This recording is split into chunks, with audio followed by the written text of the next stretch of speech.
Tô enfiado na lama, é um bairro sujo, onde os urubus têm casas e eu não tenho asas. Alô, meu fera! Vem diploma, história com VV, preparação pro Enseja. Comecei citando os gênios Chico Science, movimento Mangue Beach, porque hoje a gente está falando aqui de impactos ambientais e a vida cotidiana. Na verdade, a vida cotidiana e os impactos ambientais. Fera, mais um tema das ciências humanas, tema que vai dialogar muito, principalmente sociologia e geografia, ok, fera? E a gente pode começar aqui refletindo, né? Como tem sido a sua prática cotidiana como cidadão? Você acabou de assistir aula sobre cidadania, sobre Estado, democracia, direito, então... O que a gente pode falar aí sobre a vida cotidiana e os impactos ambientais? O que é possível? Bom, fera, a gente vive num mundo hoje que está marcado aí por vários fenômenos aí de impactos ambientais. Posso começar a aula aqui citando alguns para você. Eu posso pôr aqui com você. Vem, monstro. Vem comigo, monstro. Vem com monstro. Efeito estufa. Eu posso citar aqui para você. Buraco na camada de ozônio.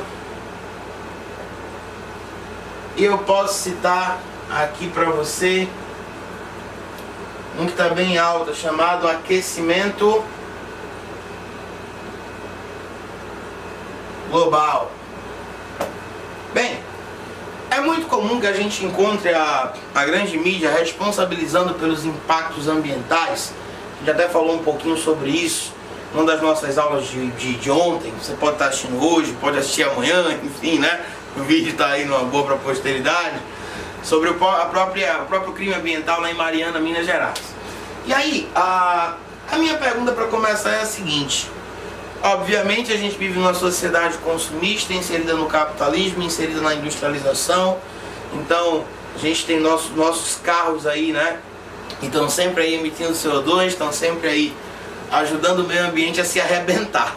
Então, até que ponto a culpa dos impactos ambientais nessa relação homem-natureza, natureza-sociedade, homem-sociedade, até que ponto esses impactos eles são impactos causados pelos governos, pelas decisões assinadas por canetas do pessoal da ONU, do pessoal da Unesco, do pessoal dos tratados ambientais, até que ponto a culpa é do Donald Trump, do Barack Obama, do finado Hugo Chávez, ou até que ponto essa culpa é nossa enquanto indivíduo, enquanto cidadão que se relaciona com o meio, com a sociedade, com tudo aquilo que a cerca, tá bom? Então, a gente está aqui para trabalhar primeiro o conceito de meio ambiente. Fera, meio ambiente é um conceito, né, que a gente usa muito na biologia, na própria geografia.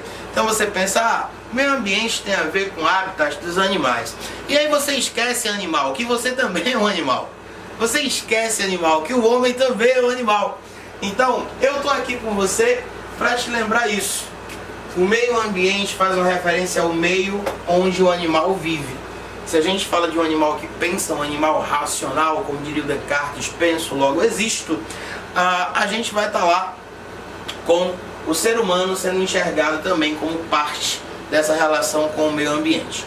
Então, se a gente fala em aquecimento global, pô, tá calor, né? Corta mais uma árvore, fera, vai lá, continua cortando árvore. Depois você manda a conta pra gente no final, tá bom?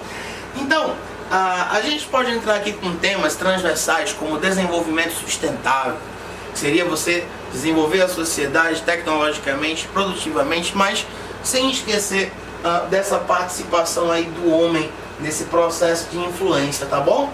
Então, a gente pode começar aqui falando dessa relação homem-meio. E vocês sabem que essa é uma relação que vem de muito tempo, né?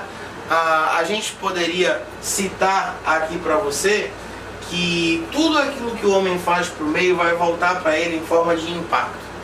Os impactos ambientais, eles têm sido muito sentidos, né? No mundo inteiro, no nosso país, chuvas avassaladoras em épocas do ano que não são tão comuns, esse calor, né, maravilhoso de 40 graus na sombra que você vai encontrar em algumas cidades como Recife, Rio de Janeiro. E aí, eu resolvi para essa aula trazer um exemplo prático aqui para você. E eu queria destacar uma obra de um geógrafo famoso, cara ali conhecido, jogava com a 10 no meio campo, a faixa de capitão, Josué de Castro. Josué de Castro é famoso pela obra Geografia da Fome, onde ele vai denunciar as desigualdades sociais, onde ele vai dizer que hoje em dia metade da população do mundo não come e a outra metade não dorme, porque ela tem medo da metade que tem fome. Mas uma obra do Josué que é muito interessante para trabalhar esse tema aqui para o Enseja é uma obra chamada O Homem Caranguejo. Poxa, o Homem Caranguejo vai trazer aqui pra gente toda essa relação entre o meio, entre o homem, entre essa ligação direta que vai se fazer de quem vive em um ambiente e é influenciado por ele e também influencia a sua construção. Gente, na obra O Homem Caranguejo, o Josué de Castro ele vai denunciar o esquecimento do Estado, das políticas públicas, do que você possa imaginar, de homens que estão ligados diretamente lá à vida nos mangues, as palafitas, né? Eu lembro muito bem, numa excursão, num colégio onde eu lecionava algum tempo atrás, a gente foi levar os meninos para uma exposição itinerante de um museu egípcio que estava por lá. E quando a gente ia no caminho, tínhamos lá o motorista da van, que era um pouco motorista, um pouco guia turístico, né? Ele explicou várias coisas do Recife, algumas erradas, né, para os meninos. A gente teve que consertar depois. E eu lembro quando a gente estava passando nas mediações do Shopping Rio Mar, que é um shopping que fica perto do bairro do Pina, lá no Recife. Esse cara passou e olhou para os meninos e fez assim: olha, gente, aqui é o Shopping Rio Mar. Para quem não conhece, isso aqui é espetacular. Isso aqui é a melhor construção que fizeram no Recife nos últimos anos. Você não pode deixar de conhecer. Se você nunca veio nesse shopping, você precisa vir. E eu tava lá malandramente esperando, né, ele falar um monte de bosta lá, né. E aí quando a van pegou a Via Mangue e saiu por trás do shopping, eu disse: ó, gente, aqui atrás estão as palafitas, tá bom? Aqui estão as palafitas, aqui tá o mangue, o pessoal morando dentro do mangue, cara. Aquele cheiro complicado, né, típico lá daquele espaço geográfico, casa afundando, muita casa de madeira. E eu disse: ó, aqui, o Rio Mar tá ali e atrás do Rio Mar as pessoas vivendo em condições subhumanas, nas palafitas, né? Como diria o Zé Murilo de Carvalho, bestializados, expurgados da sociedade. Pois é, então a gente nunca deve esquecer que o capitalismo tem um preço. E essa relação com o meio ambiente, ela é uma relação que chega a ser interessante, né? Você vai encontrar muita gente aí na própria música brasileira fazendo essas denúncias, né? O próprio Fagner vai cantar: quem é rico mora na praia, mas quem é pobre não tem onde morar. Então, nessa relação com o meio ambiente, os litorais acabaram atraindo diretamente, né, os grandes prédios, as grandes construções urbanas. Mas aqueles que não têm o capital, aqueles que não são donos do poder, são jogados justamente para as áreas periféricas. Se você olha para essa relação homem-meio ambiente na vida cotidiana, com os impactos ambientais, você vai ver que o capitalismo deixa o seu lixo e ele joga os seus pobres dentro do lixo. Então, o Enseja, por ser uma prova organizada pelo INEP, é uma prova que com certeza vai estar puxando um tema transversal desse tema da aula de hoje, para falar de desigualdades sociais, para falar de tudo de não muito bom que o capitalismo acaba gerando, tá? Então, a gente vai acabar encontrando aqui no Homem Caranguejo uma denúncia do Josué de Castro. O que seria o Homem Caranguejo? Aquele que passou a viver como um animal típico do meio ambiente em que ele vive. Nós sabemos que um mangue não deve ser uma área para ser habitada por gente, né? É uma área ambiental, de preservação, de estudo de espécies, mas um inchaço urbano e populacional faz com que muita gente more em condições totalmente adversas. Você está no Rio de Janeiro assistindo às nossas aulas e você pode lembrar, por exemplo, dos morros cariocas, né, fera? Quando a corte portuguesa chegou ao Brasil em 1808, a corte se instalou no centro do Rio de Janeiro. E você vai ter a construção de muitas coisas: Banco do Brasil, Arsenal de Guerra da Marinha e do Exército, criação de hospitais militares, a Escola de Belas Artes, a Academia de Belas Artes, a chegada de artistas como Tonnet e Debré, que eram pintores e escultores franceses, fugidos de Napoleão também, assim como a corte, caríssimos, a criação de jardim botânico, que é belíssimo, mas vai ter um custo altíssimo. E o que acontece? As pessoas pobres que viviam nas áreas centrais do Rio de Janeiro foram expurgadas para as encostas dos morros cariocas. Muitos sociólogos defendem que assim nasceram as favelas.